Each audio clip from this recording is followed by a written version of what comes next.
முடி கொட்டுற பிரச்சனை. இன்னைக்கு ஏராளமான பெரும் பகுதி பாருங்க, முடி கொட்டாத ஆளே கிடையாதுன்னு சொல்லலாம். நிறைய பேருக்கு வழுக்கு தலையே ஆயிட்டுருக்கும். இது எதனால் ஆகுது? நான் நிறைய ஷாம்பு உபயோகப்படுத்தினேன் சார், நிறைய தைலத்தை உபயோகப்படுத்தினேன். வெளியில் என்னதான் நீங்கள் உபயோகப்படுத்தினாலும் கூட உள்ளுக்குள்ளே இருக்கிற ராஜ உறுப்புகளுக்கு பலம் கொடுக்கணும். அப்போ உள்ளுக்குள்ளே இருக்கிற உறுப்புகளை சரி செஞ்சாதான் மேலே இருக்கிற உறுப்பு போஷாக்காக இருக்கும். முடி கொட்டுற பிரச்சனை உங்களுக்கு தீரும். அதற்கான ஒரு அரிய ஒரு ஜூஸை, மருத்துவ குணங்கள் கொண்ட ஜூஸை இன்றைக்கி நம்ம பார்க்க போகிறோம். அதுக்காக ஒரு பீட்ரூட் நம்ம எடுத்திருக்கோம்.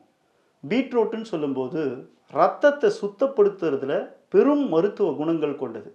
இந்த பீட்ரூட்டை தொடர்ந்து யார் ஒருத்தர் ஜூஸாக செஞ்சு குடிச்சிட்டு வராங்களோ, உடம்புக்குள்ளே இருக்கிற கழிவுகள் அத்தனையும் வெளியேறி உடல் தோல் மினுமினுப்பு தரக்கூடிய ஒரு மருத்துவ குணங்கள் அதில் இருக்குது. அதே மாதிரி நமக்கு கேரட், பீட்டா கெரட்டின் என்று சொல்லக்கூடிய அந்த சத்து நிறைந்த அந்த கேரட்டை ஒரு 200 கிராம் அளவுக்கு நம்ம எடுத்திருக்கோம். லேசாக சிறு சிறு துண்டுகளாக கட் பண்ணியிருக்கோம். கட் பண்ணிவிட்டு அதனோடு கூட ஒரு நெல்லிக்காவை எடுத்துட்டோம். நெல்லிக்கான்னு சொல்லும்போதே ஒரு அரிய காயகல்பம். அந்த நெல்லிக்காவை தொடர்ந்து சிறு சிறு துண்டுகளாக நம்ம கட் பண்ணி இந்த தீநீருக்காக பயன்படுத்துகிறோம். பீட்ரூட்டை சிறு சிறு துண்டுகளாக கட் பண்ணிட்டோம்.